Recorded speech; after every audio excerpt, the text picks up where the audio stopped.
to Welcome Jackie's Literary Corner. I am Jackie, and it's time for my first August update. So, I just this morning, I finished Galapagos. I did a Google thing on how to say it, but I forgot, and, to do it again. But the Kurt Vonnegut's Galapagos. I hope you guys know I hope you guys know what I mean when I say that, when I stumbled over that word.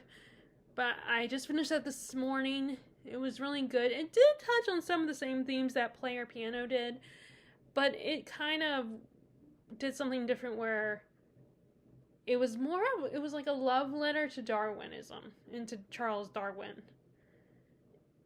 And like it, had these people end up are forced on the island, on one of the islands where Charles Darwin sailed his ship, the Beagle, onto, and they talk about what happens to people when they when they're forced to live on that island.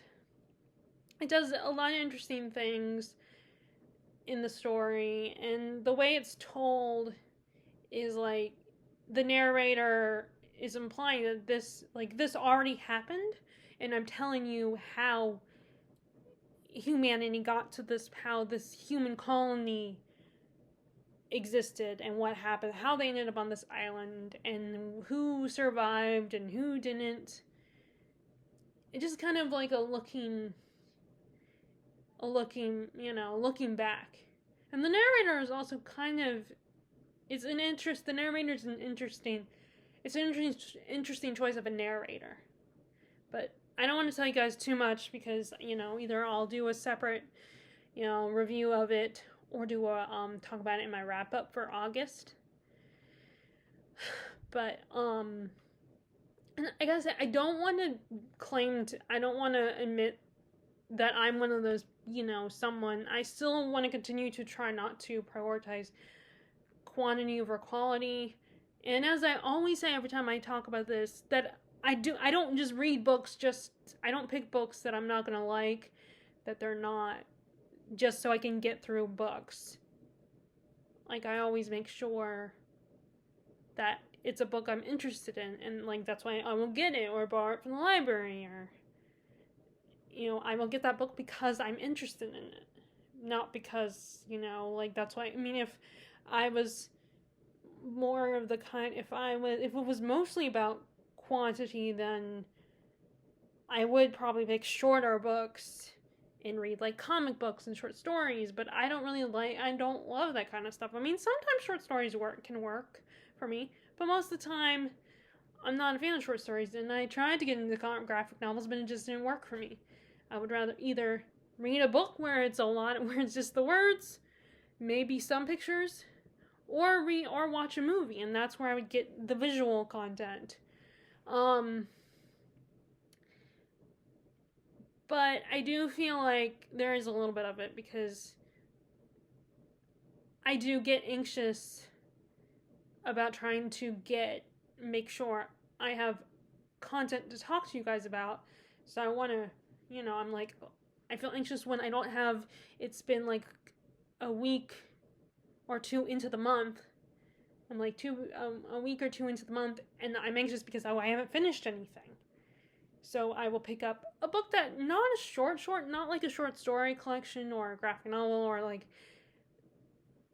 but I will rely on including shorter books. Long story short, it's a relief to me whenever I finally have a book to mark down that I've read it, and that it will be the first book I can talk about at the end of the month.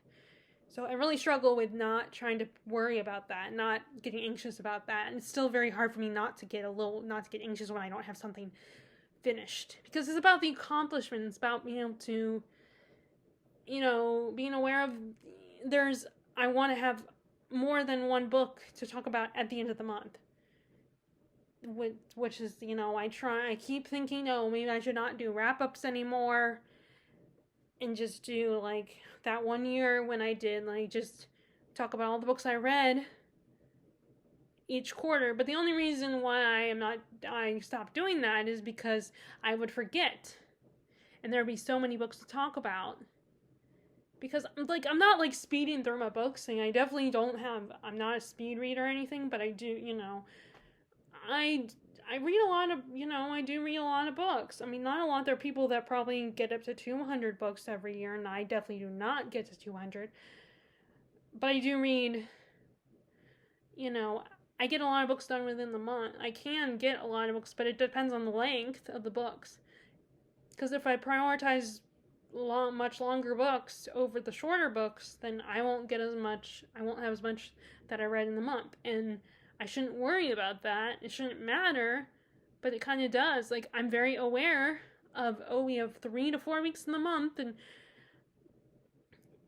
I want to be able to talk to you guys. And it's just, it's something I want to work on not having anxiety about. Like, not worrying about it, but it's so hard to not be aware of, I have, 3-4 weeks in the month, and I want to have something to talk about. And I don't want to, I'm not saying I want to stop doing, because I enjoy doing BookTube, and I enjoy making videos for you guys, but there is a little sense of feeling like BookTube makes you aware of things, not, See, that's my thing about what I feel about BookTube is, that you're very aware of things, but I also have, I do have self-control. I mean, like, I do have control over my own actions and my own feelings.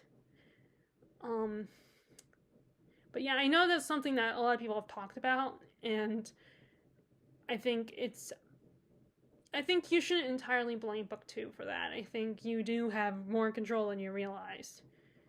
But I do think, it does, you are aware of all the books out there that are available. And like right now I'm in this position of where I'm all of a sudden motivated. And it's not just because of BookTube, it's also because of podcasts. Like, my sister got me into podcasts.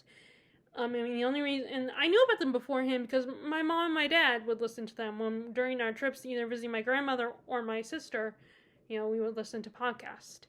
But it would, because I'm not the driver, I'm just the passenger, so I don't get to pick the podcast we listen to.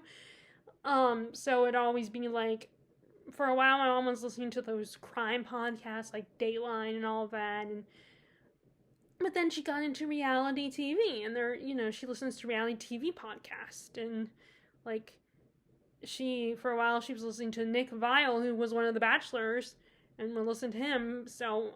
And even though I have mixed feelings about it, where I don't like it, I would rather listen to something else. But sometimes I do get pulled into it because sometimes I do get interested in what he says.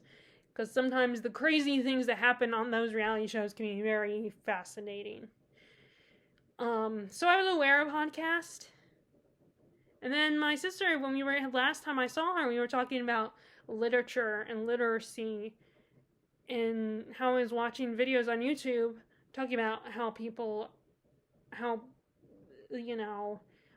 to read, and how where the education system is really struggling with that. And so she was telling me about this podcast that she was listening to called The Science of Reading, or it's like Sold a Story is what the podcast is called, and it's all about the science of reading, phonics versus, I always forget what the other type of learning is called. But guided reading, that's what was one of the terms that they used for it, for one of the types of. So I listened to that, and then I started discovering other podcasts. Now I'm a little worried that I won't be able to listen to them when we go, on our road trip. So I might have to stick with my music, because a millennial still has who's still been using iPod. But I would love, I've been listening to a lot of history podcasts. I listened to some literature podcasts. Like, there was one on, 5 great works of literature that these group of people were talking about. And so I listened to That's Ancient History, and the host of that is Jean from Jean's Book of Thoughts. And when she first started doing that, I was curious about it, and I was interested in it, and I did download it because she was a channel I liked. I liked her videos. She was, I liked her personality. So and that was around the time where a lot of like retellings of myths from mythology were coming out, like especially Greek myths. But then I kind of moved on and got interested in other subjects, and like I was still focused very much on my kind of fantasy and not the mythology fantasy, modern fantasy. And then I just all of a sudden, like, I saw her, and I saw that, I forgot I downloaded this. Let me actually listen to it for real this time. So I started listening to it, and she inspired me. Her listening to her episodes inspired me to get back into mythology, particularly Greek mythology. I mean, and I did attempt Norse. I attempted the Prose Edda, and I just couldn't do it. Like, I tried to, and I just wasn't into it. I was bored, and I already had a book from Books A Million that was Norse mythology book stories, like a collection of Norse myths. So, I was like, I already have that, so maybe I should just stick to that. That might be done. It might be easier for me to get into, even though it's still minuscule print and a big book, because the prose, and, there was, and maybe Norse mythology is not going to do it for me. And, like, what originally got me interested in it actually was, I'm a big fan of Loki and Thor from the Marvel comics. I know that's a completely different thing. Like, it's those characters from the mythology, but it's a different take on them. So I'm aware of that. So that's probably not for, people that are scholars and historians on Norse mythology probably would not let, I don't know how they feel about the Marvel universe and their approach to Thor and that whole mythology. So, but I mean, I do think it's just like the Disney cartoon Hercules.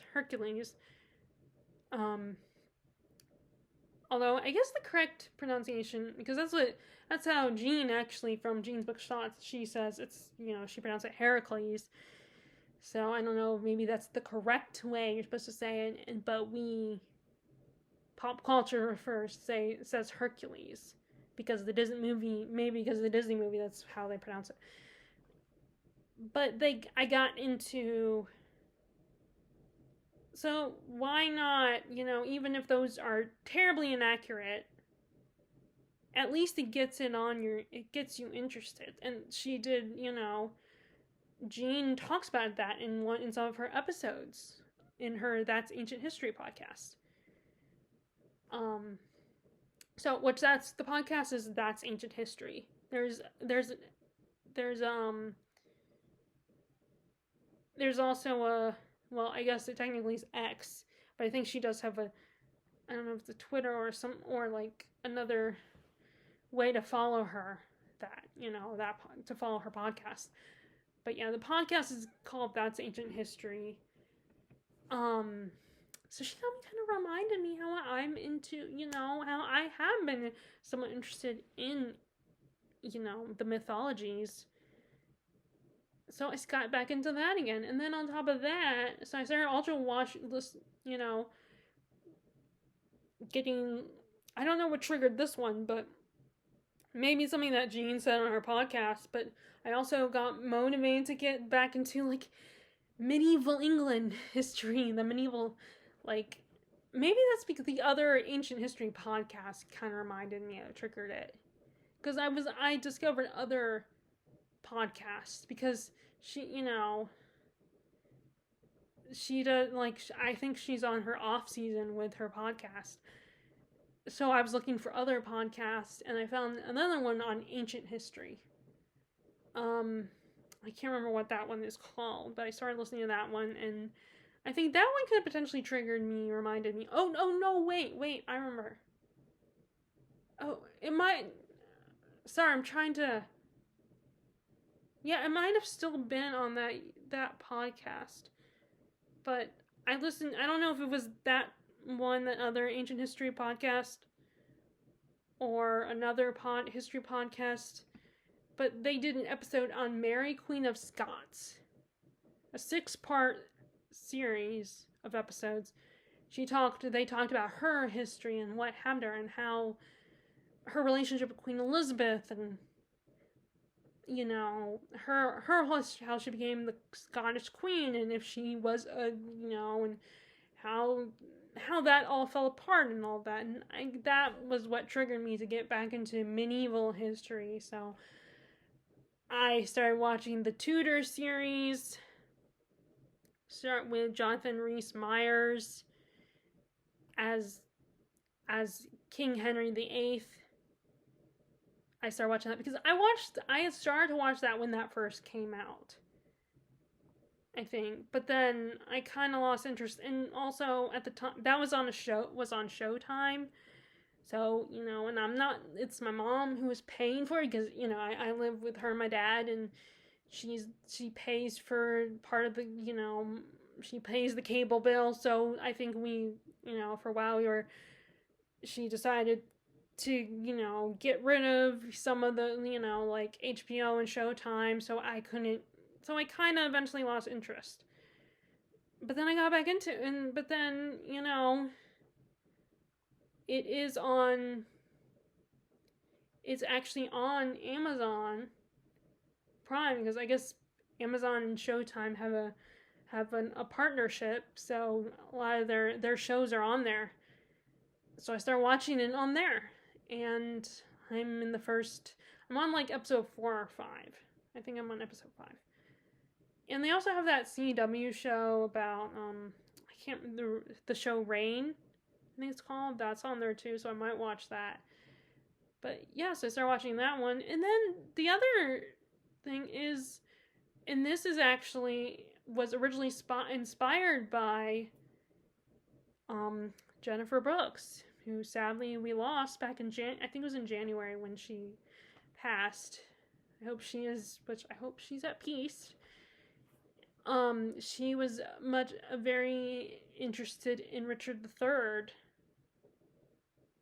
and along with like Lord Byron and the Shelleys. I'm trying to think of Mary Shelley and Percy Shelley.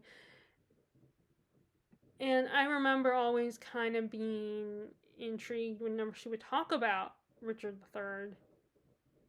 So finally, I got into the Princess in the Tower and everything, and I finally got some books on that. I don't have the books I got for that. But yeah, and you guys, I think I already showed you guys I had the one about Catherine, the first wife of Henry. Which, by the way, I remember saying something about, like, I was surprised on the cover that the woman on the cover was a redhead. And maybe this is because of the Tudor show. But I would think that, like, Catherine would be a brunette. But, you know, maybe that's, you know, not right of me to assume that. And that, you know, people from a certain country are only their hair color would only be a certain color. So yeah, I apologize if I, you know, offended anyone or anyone was bothered by my comments about that, or maybe no one even noticed or remembered me saying about that. I mean, I shouldn't have brought it to anyone's attention but yeah, I think about it, I was like, oh, I should, next time I make a video where I mention, I should correct that and say, you know, I made a wrong assumption, because I think that I have other sources who have said that that she had red hair.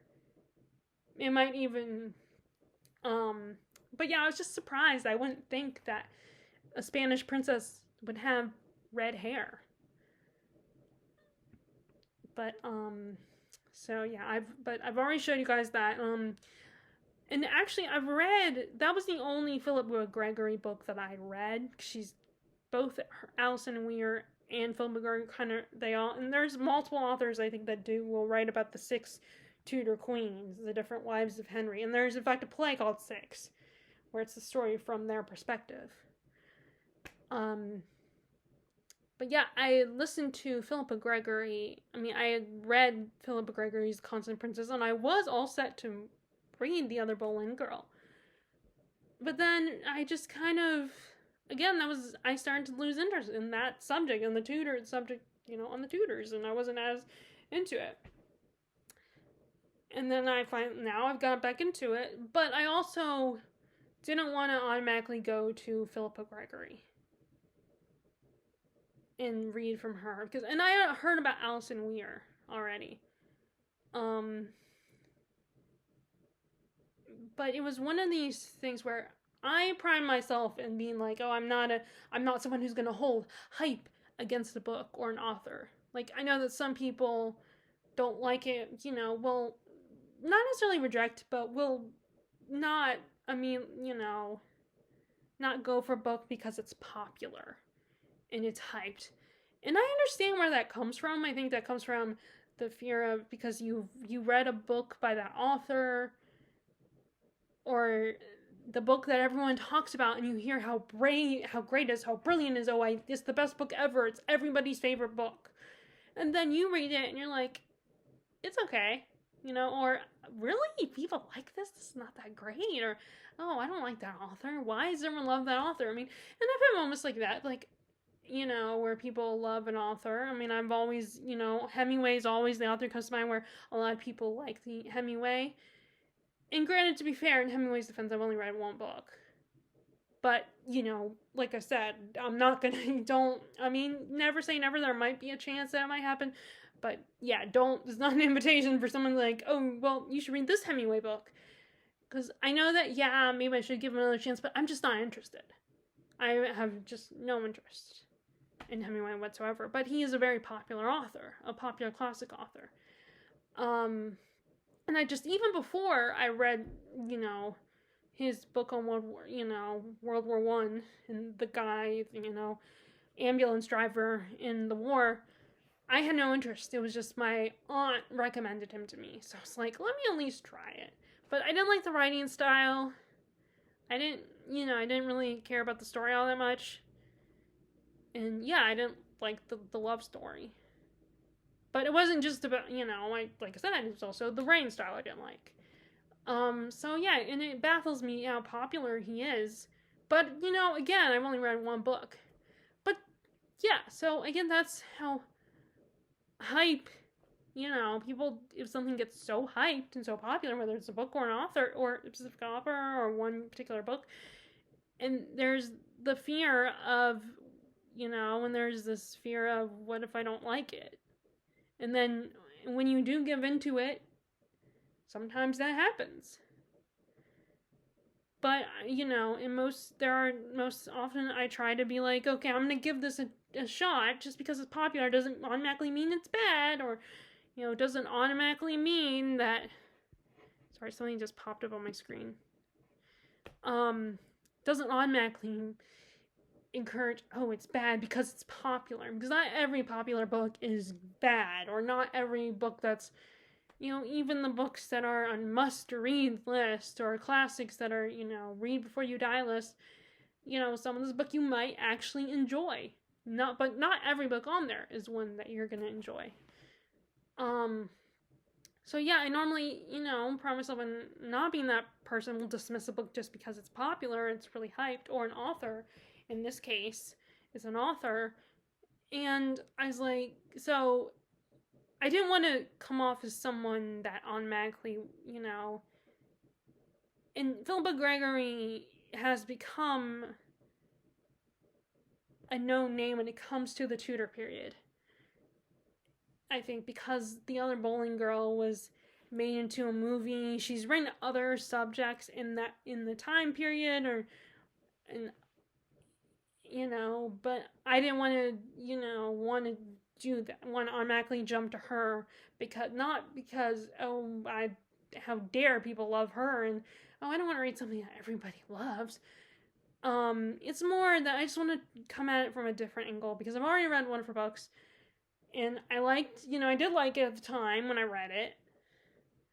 Um, but I don't want to like automatically do it because it would be, easy to, it'd be convenient because it would be probably easy to find her books. Um, in fact, I think there was only in both bookstores there was only one copy of the book on Catherine in both Books a Million and in the Givens bookshop.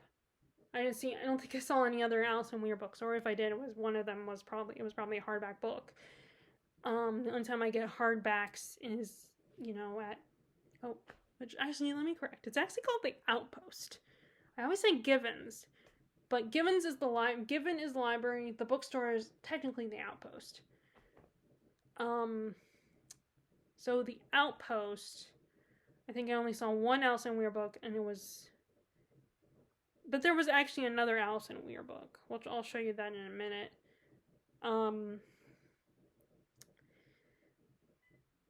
But yes, I just wanted to try a different author. It would be the same, at the moment it's the same subject, that the medieval England. And in the end, it might, like, they're all, a lot of authors write about the same time period. And granted, it will be different in how it's written and different perspective, but they're all kind of, like, it wouldn't be that different. It wouldn't be a huge difference, huge drastic change. So I don't know if I'll ever get to Philippa Gregory and ever read from her again.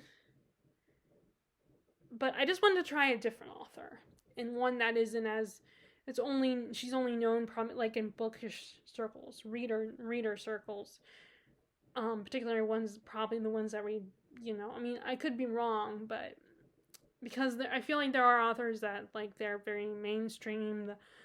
Even if you're not a reader, you're familiar. Like Stephen King, I think, is one of those authors. James Patterson, like the authors that even if you're, like I said, even if you're not a reader, you've heard of them because either they've been adapted, and their books have been adapted into movies for the mainstream, or they're always books that you find at the airport or like the grocery store and not just specifically the bookstore.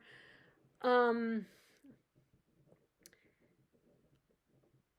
then, so I think there are those authors, but then there are those authors that are only in I don't want to say it because literary, even though I do like the word literary, it still feels, I do admit I can see where it comes off snobby, but more literary circles, like people who are readers, or they read more than just every once in a while, or read, like, when they're traveling, they'll read, like, on a regular basis.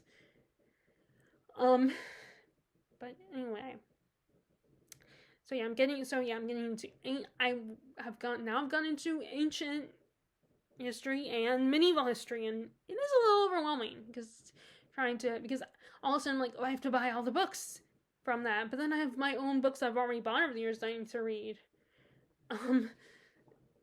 So it's hard to find the balance, and that's why I do want to work on stick to the whole, and I still have the Goodreads, I still did the Goodreads challenge, the Goodreads goal, and I'm not gonna not do it. I'm not gonna be I'm not gonna be so anti Goodreads goal, because I do like doing it. It is fun to do it, to have like a number goal and trying to see if you can get to it. I'm just not gonna obsess over it. I'm gonna make sure I'm not obsessing over it. So I'm still gonna do it every year.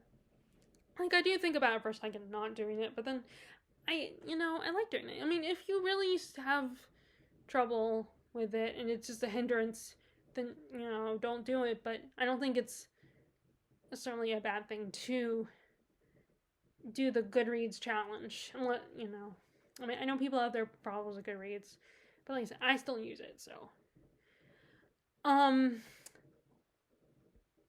but yeah, I'm trying to. But I also want to. I'm still doing the whole reading projects / challenges thing. and now I've added some to my, and maybe next year I'll do it again. These particular ones, I'll focus even more on these ones next year. Who knows? I'll see how I feel by the end of this year. But yeah, I've added these two to my projects now, my reading projects. And I've kind of taken a break from the reading Filipino literature because I don't have another one. I almost did buy another book on the Philippines. But like I said, all of a sudden, this new interest in medieval history and literature has gotten on my radar. So, and I need to get the next book in a series as well, the last book in a series. And I don't always get those at Books A Million, even if they have them. So but it's easy to get them at thriftbooks.com because I can get more than one and not worry about spending too much money. So I will show you my most recent purchases, but let me show you my current reads right now.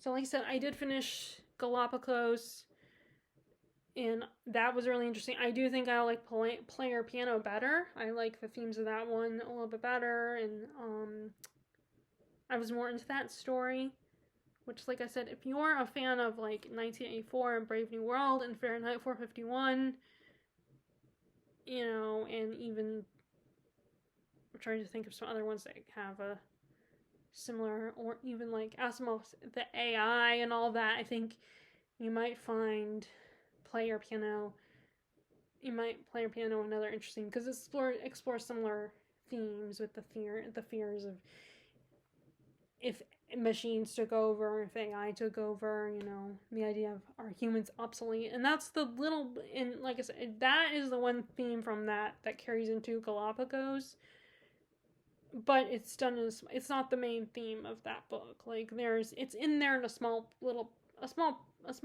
version of that. So I am continuing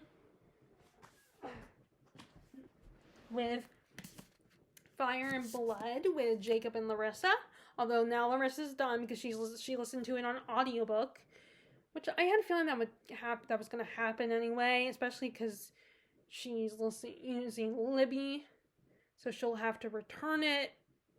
So so of course she's going to get done faster, and she also drives, so she can listen to it in the car. Well, so even if I had audiobook of this, I would only listen to it when I'm, in the getting ready for the day. And I have another audiobook coming anyway. I actually have The Last Unicorn coming up, which I gotta check on that. I need to check on that, how long, because it finally changed. It finally got down to 8 weeks. So, because as you guys know, I don't know if you guys remember, but there was the sequel to, there was that, I cannot remember that one, I cannot think of what it's called, but there was a sequel to a trilogy, actually now there's going to be a 4th book. I cannot remember what the series is called, but one of the books is Oathbound is one of the books. I think that's the one that recently came out, but I cannot remember. Legendborn, that's what it's called. Legendborn series. I listened to the first one via Libby, but the second one, they didn't have it. So, there's always that fear of, if a book is taking a long time before it gets me, I'm worried, oh, what if it disappears on me? What if they no longer have it? And this audiobook obviously is a long book, so I would have to, return it, and so I just stuck to the physical copy of it, and I knew Larissa was going to get done for me. I don't know about Jacob. I mean, Jacob was, I think because he was reading something else, he's kind of only a little bit ahead of me as far as pacing goes, but I'm also reading this one chapter at a time, because these chapters are long. So I figured I knew that they would get ahead of me. But it's fine with me because, I've made a lot of progress on it. I've read like halfway, and I'm at the point of where the show starts, which is we're introduced to Rhaenyra, Alicent, the whole war between the Red and the Greens, and we're on that chapter. So the events of the first episodes of the first season of House of the Dragon, I'm at that point right now in the book. Which that's really exciting, and I'm actually picturing those actors now because I saw the show first, so that's what's in my head right now. But that's the only, even though when it comes to classics, a lot of times they recommend. Now this is obviously not a classic, but for classics they recommend watching an adaptation to help you understand what's going on. Well, this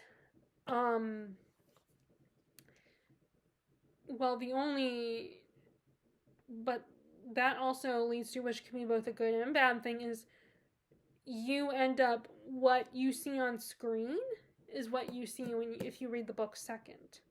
Or at least that's what I've run into now. And if I see the adaptation first, then what I see on screen, the actors, and how it looks, the setting, how Westeros in this case looks, and the King's Landing.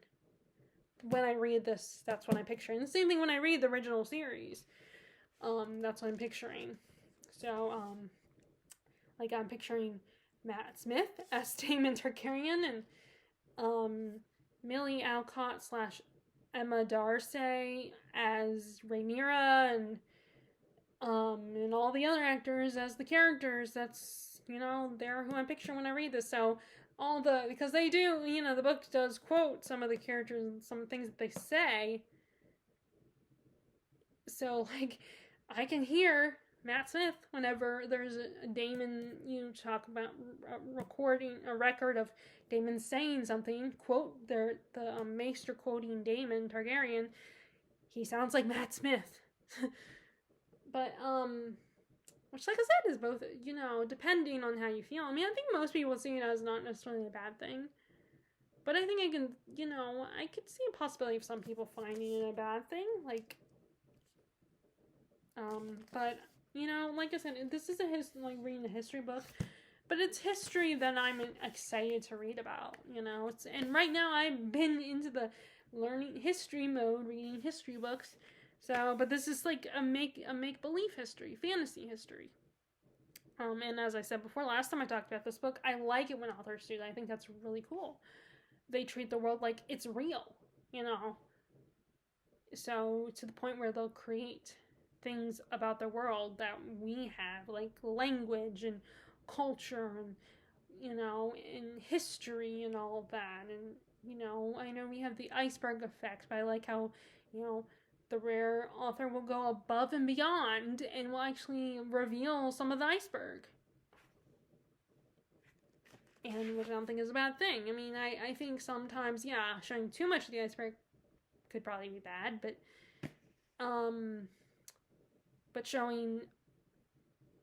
there's obviously a way to do it without ruining things.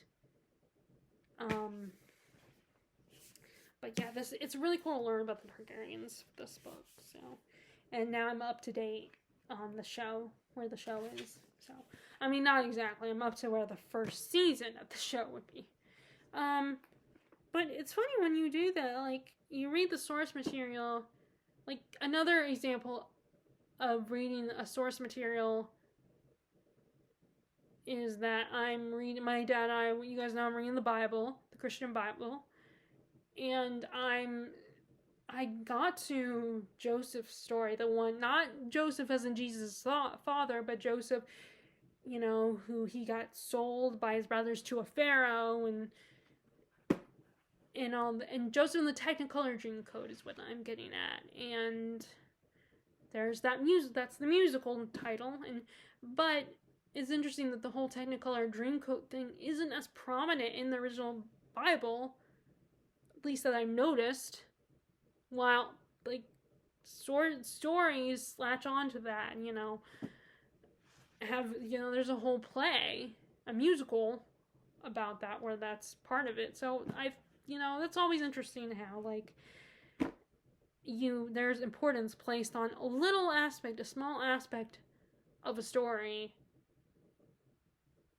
When you read the original source material, you're like, oh, it's really not as important in the original source material. Like, just the person adapting it latched onto that thing, I guess. But yeah, I'm noticing that in this book that there are things in here that, I mean, of course, I think I did maybe an interview with George R. R. Martin or someone quoting George R. R. Martin that the show is, he looks at the show as that's what really happened, but this is the Maester's interpretation of the events, along with getting secondhand sources on, because it does talk about a lot of stuff that happened in the show that the way it's described in this book, it's a little different. Like, and some of the things are like, well, some people say this, but other people say this is how it happened, and you don't know the truth. But the show, maybe, like, I think it's implied that the show says what really happened, that is the truth. But yeah, even though the Jacob and Larissa are ahead of me, they will finish before me. Like, Larissa has already had, and Jacob probably will soon. I don't know how his skills with the read, or if he's listening to this on audiobook. So I don't know if he will get done way before me, but even if, I'm pretty sure he probably will. But it's not as, it won't be a big deal, because at least I finally got into it, and I made a lot of progress, so, I'm a little over halfway point. So that's all, like, it got me going, it got me started. And I would like to see about Larissa and I doing this again, but picking a much shorter book that won't take me as long to read, when I'm done with this one. But yeah, so I'm there with that. And then also, okay, before I get, I finally came back to The Moonstone by Wilkie Collins. Originally, I was gonna, as usual, all my TBR video books, possible books I'm gonna read in August. The original plan was to read the, I can't remember what it's called, but the one about the two guys that look exactly alike, and I can't remember what it's called, but whatever that book was, I was gonna, I think it's a D word, the title, but the original plan was to read that book, but then I started feeling anxious because, I have been placing another order on Thrift Books, and I keep telling myself that, okay, I gotta read several books from Thrift Books that I bought. I bought like a month ago or a couple years ago. I gotta read some of those books. So, and I have read some of them this year, but like Hood, for instance. So I was like, so immediately the anxiousness and the guilty feelings made me feel like, okay, let me pick up some books that I ordered from that were Thrift Books purchases. And that one was not, that other Wilkie Collins book was not a Thrift Books purchase. That was from the Outpost. I think it was either the Outpost or Black Castle books before Black Castle closed. So I changed it back to the plan to this one, getting back because this is a Thrift Books. This is a Thrift Books, scan thing.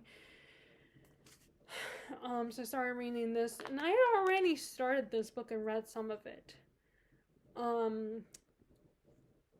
But yeah, so I decided to pick up this one. This is The Moonstone.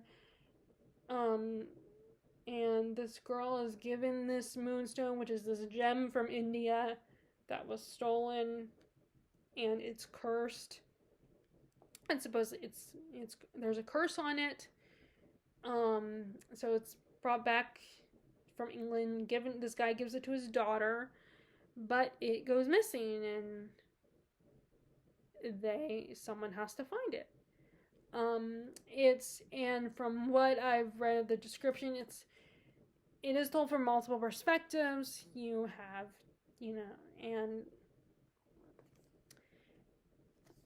there's a detective character in this, and right now we're kind of, I'm not sure who the narrator is at the moment, but we also have this narrator's daughter is also telling, because she's friends with the girl who got the stone originally, got the stone as a gift. We're getting her perspective on things. Which, by the way, this is a very interesting choice of cover. I would think this cover would make more sense to me on the woman in white, I feel like. Because, you could, even though she's not wearing white, I feel like you could say, oh, this might be the woman in white, or one of the other girls or something, one of the two sisters, or, like, this feels more like a woman in white cover than the Moonstone cover. I mean, when I look at some of the classics, and look at the paintings that they put on the covers, some of them make sense and some of them don't. Some of them just, to me, don't fit the book. And some of them do. So it's very weird, the paintings that they choose for the covers of these books. But yeah, so I'm currently reading this one. So the good news is, so I made progress in that one. I don't have a lot to say because I haven't read a lot. We've gotten the history of the Moonstone, and one of our first narrators has brought us into the story. And okay, so I saved these last two because they're kind of have to do with the two subject matters that I mentioned earlier, which is ancient history and medieval history. So first we have Suetonius' The Lives of the Caesars. I started this. So I'm in the chapter on Augustus right now. And actually, one of the podcasts that I've started listening to, there is an episode on Augustus's wife. Which I think it's his second wife, actually. Livy is her name, I think. And it was interesting what they said about her, and also how people have very different views of her. Some people are sympathetic to her, but others paint her as a villain. And now this one, Suetonius does not talk about her as much, and from at least that's what the person on the podcast said, that she's not talked about as much by Suetonius. He's not interested in talking about her. But I would definitely like to look for more on her, because I'm kind of intrigued by her from what they're saying on the podcast.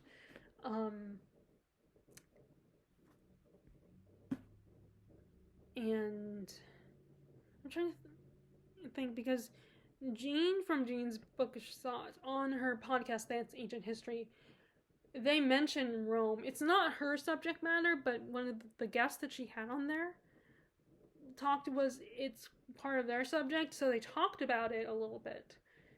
And they were saying how there are some things about Roman history that are actually, that inspired George R. R. Martin, like the wall, the Castle Black, the wall, the giant ice wall. It was inspired by Hadrian's Wall, and Circe was inspired by one of the mother of one of the Caesars, one of the emperors, and her son. Oh, it was Nero. So not Tiberius and Livy, but Nero and Nero's mom. That's who was the inspiration for Joffrey and Circe. So never mind. But which I'm assuming it's gonna be brought up in this book, but we're not. I don't know if we'll talk about the mom or not. His mom, Nero's mom. But yeah, so I'm currently, talking about so I'm reading this slowly because each section is very long, because it's a mini biography basically of each of the Caesars by Suetonius. So I'm not surprised that it's long. It's just like with the chapters of Fire and Blood, I'm doing one chapter at a time of this book, even though it looks like a short book. But yeah, it was a little surprising, kind of disappointing because, I knew in the introduction of this that they mentioned that some of the pages on Julius Caesar were missing. But it was still reading it, even though I was prepared for that. It's still kind of disappointing when there's stuff about Caesar's beginnings that aren't in the book. Like, it just starts immediately when Caesar is a general and when he's, in business and everything. Like, so you're just immediately thrown into that part. You're not, like, eased into it like with all the other Caesars. Suetonius is going to do with all the other Caesars. So that's a little, so it's like I knew it was coming, but it was also kind of disappointing. I have to remember, it's like, oh yeah, right, we're just gonna jump in. But I knew I'm still reading, like I said, I'm still reading through Augustus. So I gotta get back to gotta read a little bit more of that. But I also gotta can finally finish that chapter in Fire and Blood. That chapter that introduces, the war between the red and the greens. I always want to say red and black, the red and the blacks. But that's our world, red and blacks. Which as I'm reading it, I'm wondering, because I know there was a lot of inspiration for the War of the Roses in Song of Ice and Fire, the Game of Thrones. So I'm wondering, what inspiration was there for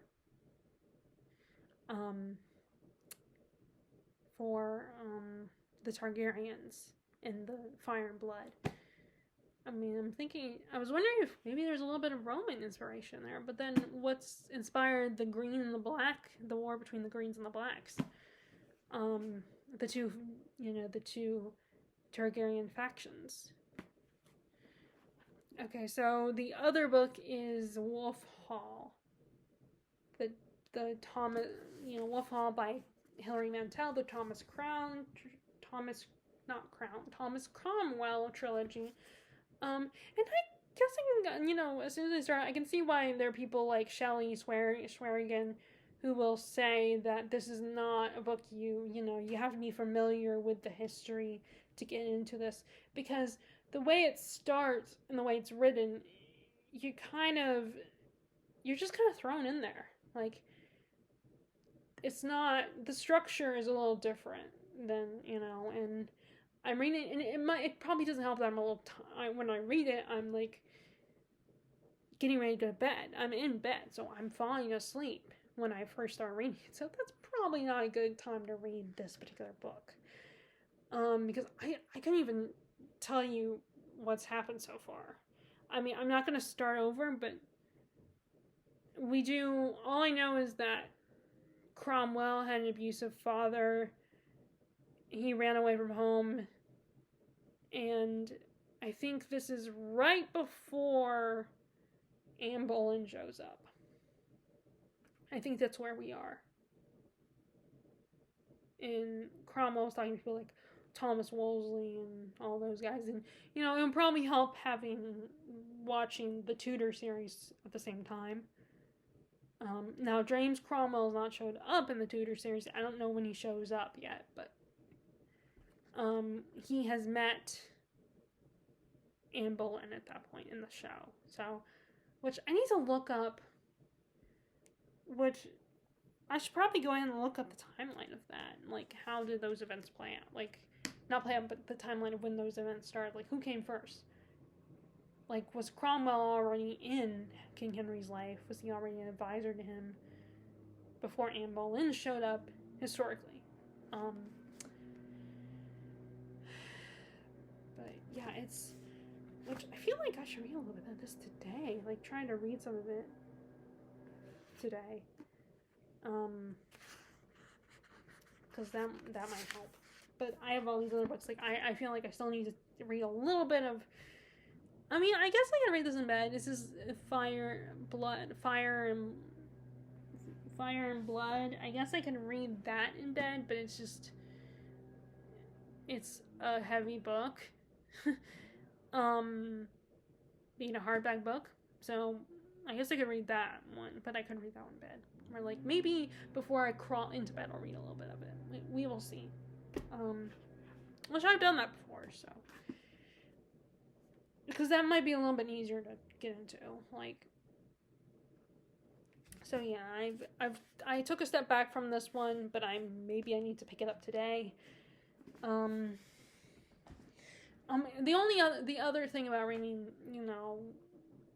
Fire and Blood before I go to bed is because I'm gonna fall asleep, so I will read even less. But it would be better than nothing, and it's not like Jacob and Larsa get mad at me or anything. So let's show you my recent purchases. And some of these have inspired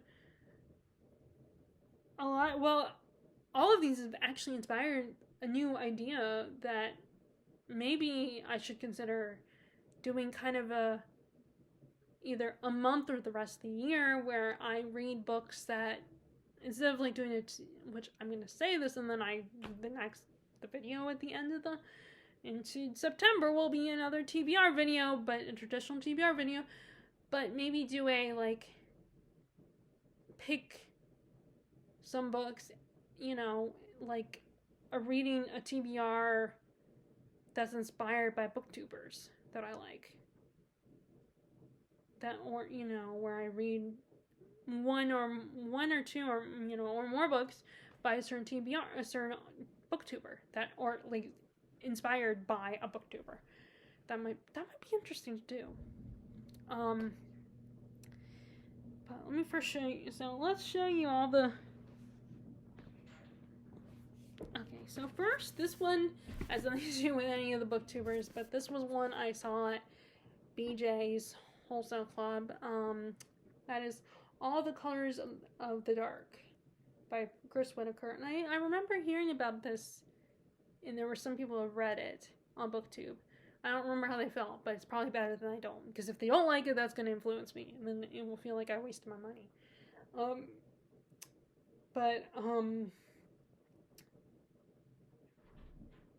So this is a bit of a thriller, I think. It's like a book about obsession. It takes place... Well, it starts in the 70s. It takes place in Missouri.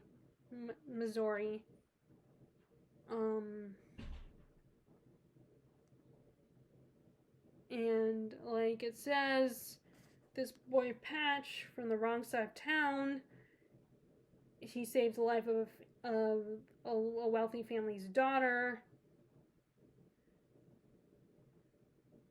but he leaves heartache in his wake.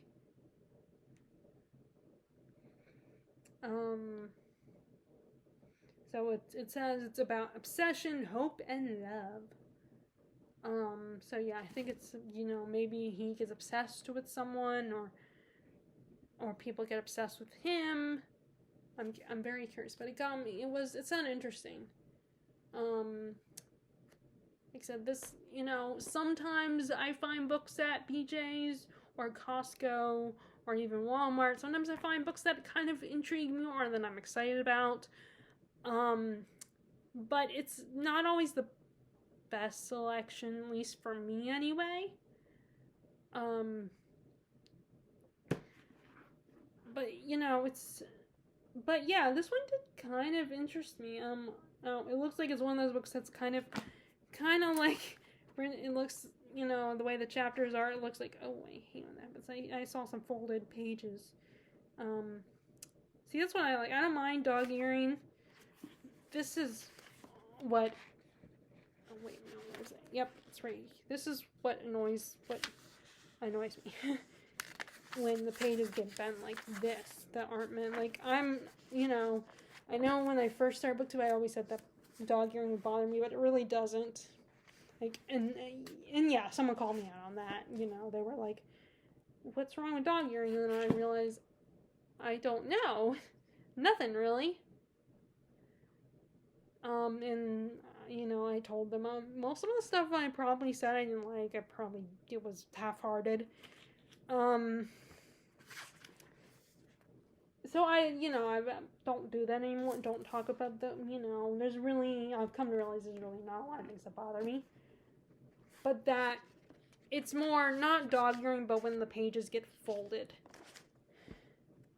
When the pages get folded and creased in the inside of the book. Like, I'm fine with, a cracked spine. It shows that it's read and loved.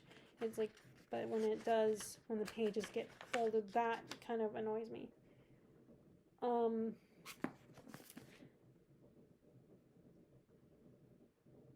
But yeah, it sounded really intriguing. So I'm like, see, Washington Post, breathless. This woman, Bonnie Grandmas, I don't know who she is, but she said entirely shattering. Richard Osman, I don't know who that is. Wonderful. So these next two people I recognize. A brilliant work of art. That's Jodi Picoult. And People magazine says melds tense suspense with powerful exploration of devotion, obsession, and love. So that is the only one that actually has more than a couple words. Well, the Boston Globe also, but then I guess, People is a magazine and Boston Globe is a newspaper, so of course they're going to have more. They're going to have like a sentence or two. So, Boston Globe says, all the colors of the dark kept me reading until 2:30 a.m. The turns just kept coming. This is a literary fiction that works as a crime thriller. The deadpan humor is pitch perfect. The plot cinematic. But yeah, it makes sense that, a magazine, a person that writes for a magazine or a person that writes for a newspaper would write more than just one word. Like, although the Washington Post, they only wrote one word. I don't know who Bonnie Grandmas or Richard Osman are. And Jodi Picoult is an author. So, which I don't know why I'm getting all fussy about that. I really don't care. I just think that's kind of amusing, these blurbs. But yeah, it sounded really fun, and now might be a good time to read it. Because sometimes I feel like summertime.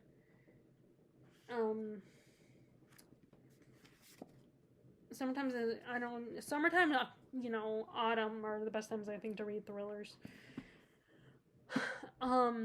I did almost buy it. There was a couple of, books where I've tried the author before, and I almost bought it because it sounded some of the latest book that they had sounded interesting.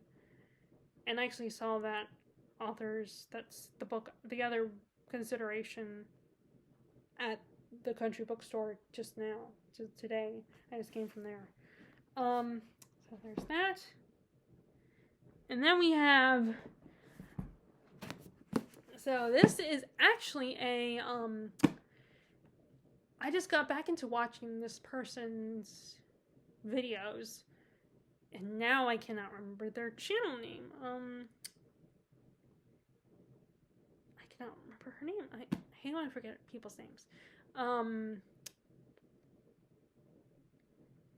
me see. Let me check something. Let me see if I can call her. I should have. Oh, crap.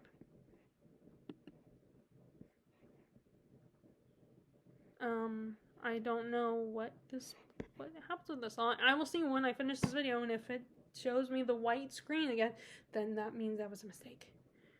I cannot remember her channel name. But this particular purchase was inspired by a booktuber. She does videos. She does one of those. She's a judge on an book awards, particularly fantasy. I don't think Hugo. Maybe it is Hugo. I don't know, but she did a video talking about books. Art. But actually, I think it's a book award for fantasy books that aren't they're debuting. They just came out. And she talked about this book, The Last Vigilante, and it just sounds so interesting. It sounds so, and this, and it was what kind of, it sounded so much fun, so interesting. And also it was nice that it was a fantasy book that wasn't heavily focused on, a romance and forbidden love and all that. Like, again, as I've said before, I'm not against that. That's not what pulls me into a story. And it just feels like fantasy romance or romantasy is dominating the genre right now, which that's great. Good for that genre. And like, I'm sure those are fun books and very enjoyable reads. And I've read some of, like, the one that started it all. I read that one, which is, Sarah J. Maas's The ACOTAR series, and I enjoyed that, I mean, it's just right now that's not my thing. I want something that focuses more on the fantasy elements. And so it's kind of nice to hear about a book that does that. And that's what this does. So let me read the back to you guys. So, war between once peaceful nations is on the horizon. The child and powerful ally is missing. Now Holt Holly, an outcast soldier, has been sent to find a myth. A vigilante, one of the last survivors of an ancient and powerful order whose magic could be a key to finding the child. But the vigilantes disappeared long ago. No one truly expects him to succeed. Then, in the fabled forest, he stumbles upon a woman who claims to be the last vigilante. Anelda Drake is whistled down to practice. She seems a far cry from the heroes of legend, but they will need her powers and each other. Oh, I didn't realize it was a woman. It's even better. Each other to survive, for nothing in their kingdom is as it seems. Corrupt soldiers and calculating politicians thwart their efforts at every turn. There are dark whispers on the wind, threatening the rival of a primordial and powerful enemy. The vigilante is the only myth returning from the dead. And it's the beginning of an epic trilogy. And I like that it's a woman. It's a man and an old woman. I always like that. I don't know. I like that those type of, being companions of each other. Like, I don't know. I find that very entertaining. That's going to be really fun to read about. But, so this is The Last Vigilante by Mark A. Latham, and it is the first book in a trilogy. So there's that one. And then we have, so let's talk. So this is the Elizabeth Weir book. You guys already saw the one I got on Catherine. Well, now I got this one, the Lady Elizabeth. So this is about a young Elizabeth. So even as a very young child, Elizabeth Tudor is keenly aware that people in the court of her father, King Henry VIII, have stopped referring to her as the Lady Princess, and now call her the Lady Elizabeth. She soon learns why, as her sister Mary tells her of the tragic fate that has befallen Elizabeth's mother, the enigmatic and seductive Anne Boleyn. And I did not know Catherine's daughter's name, so I didn't know who Mary was. The only Mary I know of is Anne's sister Mary. So I at first did not know whom when they were mentioning Mary, because it was like, okay, that's Elizabeth's aunt is named Mary. That both girls have been declared illegitimate. The death of their father 10 years later puts the orphan Elizabeth in even greater peril. Like her mother 2 decades earlier, she is imprisoned in the Tower of London, and she fears she will meet her mother's grisly end. Power-driven politics, private scandal, and public gossip in disputed succession, and the gravest example of her sister, blooding Queen Mary, cement Elizabeth's resolve in the matter of statecraft and love, set the stage for her transformation into the iconic Virgin Queen, a woman far ahead of her time, an independent spirit.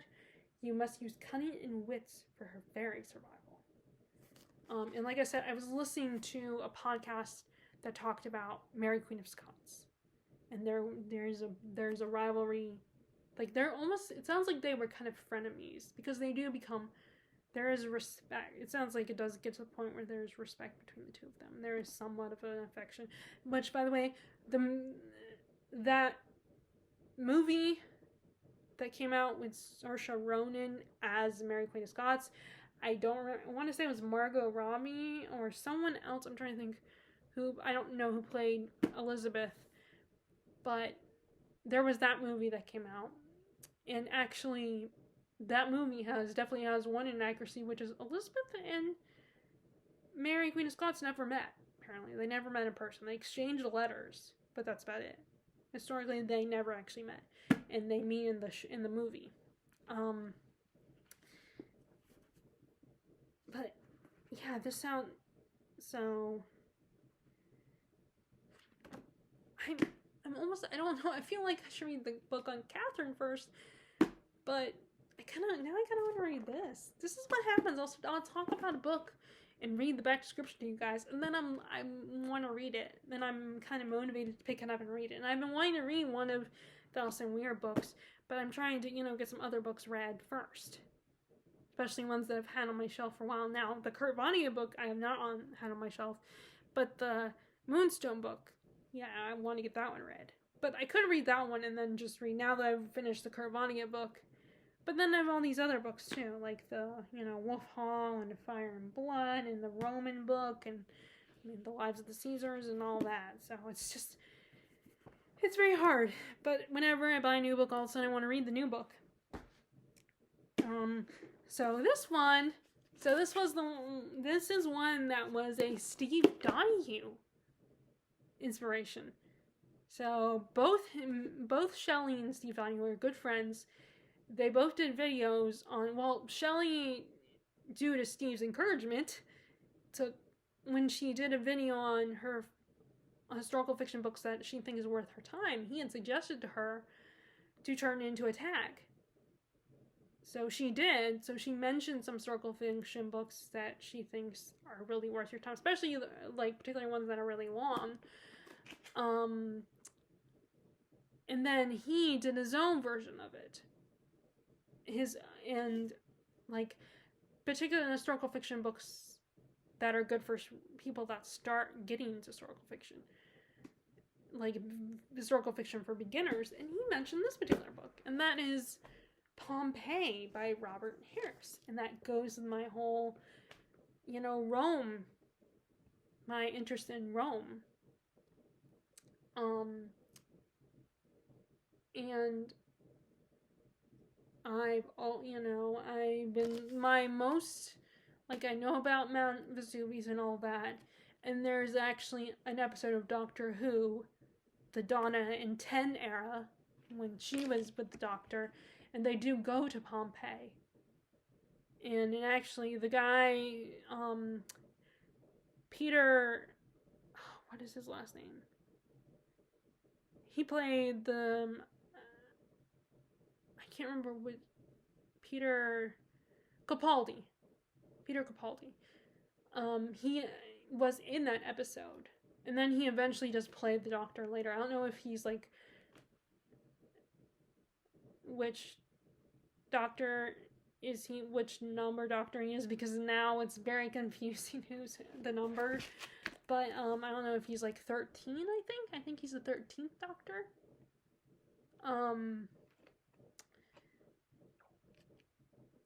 But he ends up getting to play the Doctor at one point. And there's actually an exploration of why he was chosen, It is explored, in the very first episode when he becomes the Doctor, when Matt Smith transforms into Peter Capaldi. There's actually a kind of a, that comes into play because Peter, he's older than Matt Smith. So that kind of becomes relevant when he becomes the Doctor, and him and I can't remember what the character name is, but anyway. But yeah, he was, so anyway, back to Pompeii. So there was an episode where he was one of the main characters in that episode when they go to Pompeii, and it's, it's a really, it's kind of a sad episode. It's funny, but also some of those episodes are they're sad. Sometimes, there are a lot of episodes have this sadness about them, and that's especially when they're episodes that is connected to actual history. There's also the episode about Van Gogh that, which that is an emotional episode, especially at the end of the episode. Um, but yeah, I mean, even the episodes about, like, in the episode about Dickens, where they meet Dickens, Charles Dickens, and the episode when they meet Agatha Christie, those episodes all have a sadness to them because you know what happens to those people. Or, you know.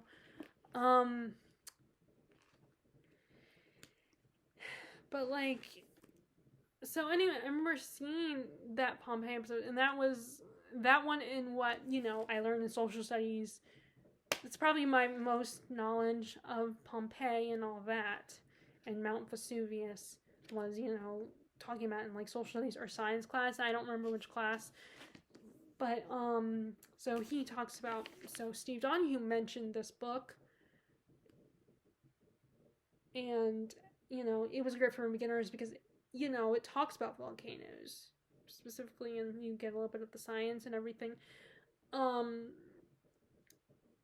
It's actually kind of disturbing. There's an aspect of this that's disturbing, which is what happens to the people and how you get the, like, I think if you go to Pompeii, you see the, you know, all the bodies of the people, like, they have statues of them, so you can see what they were doing when the volcano came. But it's a very scary, like, volcano disaster movies have not, like, I remember there were, in the 90s, there were 2 that came out around the same time. And just disasters movies never really got my attention. You know, as I've gotten older, you know, they are sad if you really think about it.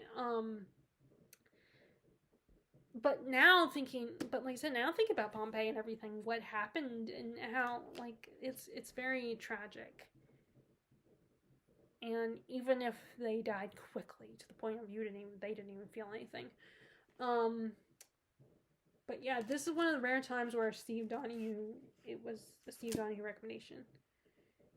Like, something that, you know, a book that Steve Donahue talked about in one of his videos, and I was inspired. Like, I got his book. The Decline and Fall of the Roman Empire was inspired by him. There's one book that has a blurb from him because was a reviewer on the Christian Science Monitor at one time. So, which I feel so bad because it didn't come and say, "Oh, I remembered you blurbed this book. Your blurb is on here." But I still have not read that book. I feel really bad. I feel like I need to read it finally.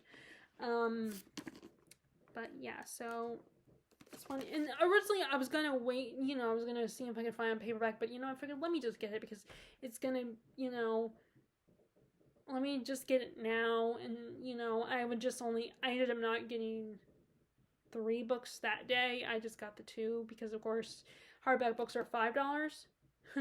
So I got this one. So that was one of the times where I just got 2 books, which were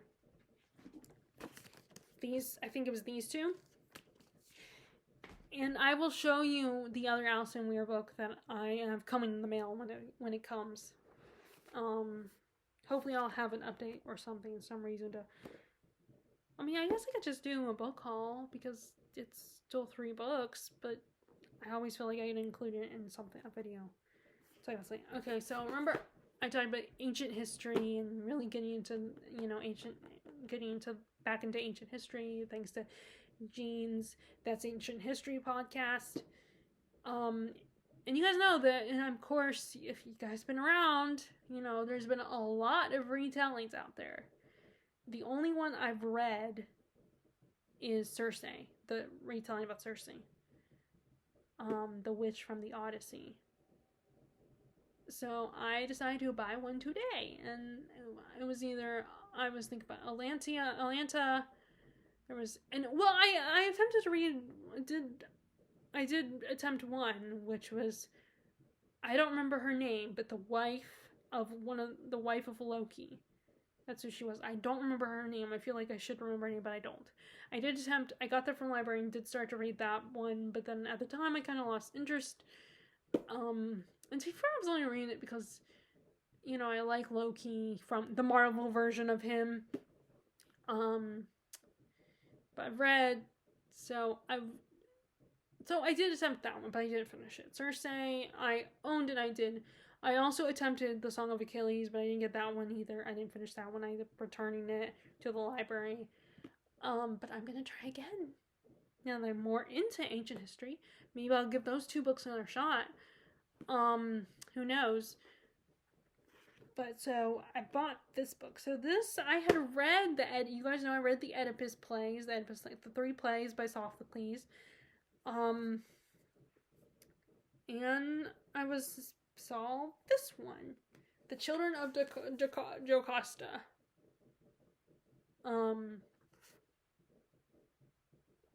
And I figured, you know, since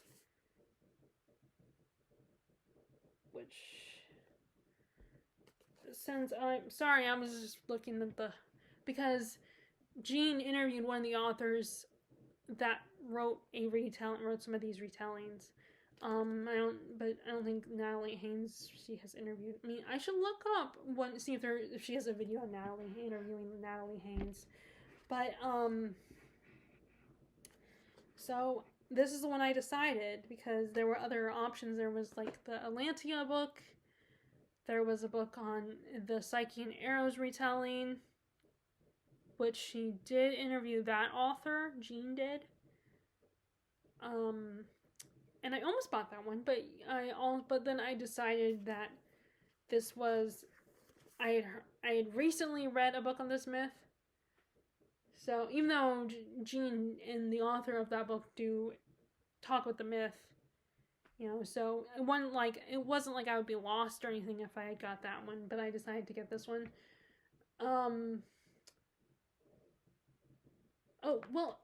I know why I was wondering if she had talked to this author, because there's a book, I don't know who the author is, but there was a book that I don't know if it's come out yet or not, but a woman who wrote a book about the daughter, one of Jocasta's other daughters, not Antigone, but the other one, and I'm only referring to her as the other one because I don't know how to say her name. I mean, the podcast she mentioned, the author mentions how to say her name, but now I don't remember. Ismay or something. I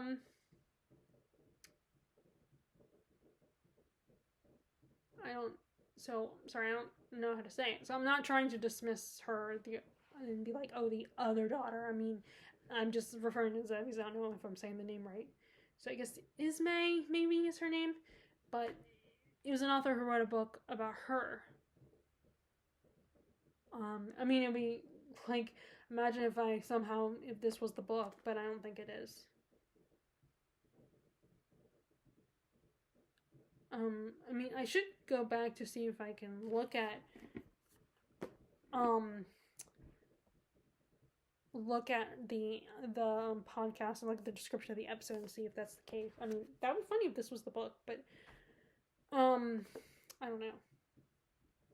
But yeah, so I chose this one. I decided to choose this one. I'm trying to remember what the other option. I mean, yeah, I think it was just the Psyches and Eros book. So that is my reading update. I will, like I said, I have some books coming that are out through books, so I'll show those to you guys as well. You know, when those come in, maybe I'll just do a separate video, just a little short video about those, or somehow maybe I'll do an update video. But I don't know, because I probably won't have a lot to say, because for an update, like, there won't be much of a change. Like, I keep talking about trying to do, like, a Friday Reads kind of video, like what Greg from Supposedly Fun does, but then my work schedule is, you know, I don't work every day, or in the same days each week. I mean, in fact, they just asked if I could come in today, but I couldn't. And you guys know, and I've said before, I like to film on the days off. Sometimes I work Friday, and when I come home from work, I don't want to film because I'm tired. I mean, there's gonna be one day this week where I'm going in 9 to 3. So maybe when I come home, I mean, I'll still be tired, but maybe I would want to film then. But I doubt it because I'm gonna be tired either way. I mean, right now I'm already feeling tired. So, and that's probably partly also because I don't get enough. I probably don't get a full 8 hours sleep. Which I'll probably have in a couple. I'm debating. Well, no, because it's almost 5 o'clock, so I don't know if I should have a cup of coffee. But anyway, so that is my update for you guys. I hope you guys enjoyed that. Enjoyed my update. I'd love to know what you are currently reading. I'd be curious, is there any genre books or types of books or, subject that you're interested in right now? Like how I'm very much kind of medieval history and ancient history right now. Is there any subjects that you're interested in right now? I mean, is there anything like in your reading that you want to, if you have an answer for that, I would love to know. Just write a comment below. As always, I hope your reading is going well. And I will talk to y'all later. Alright, bye!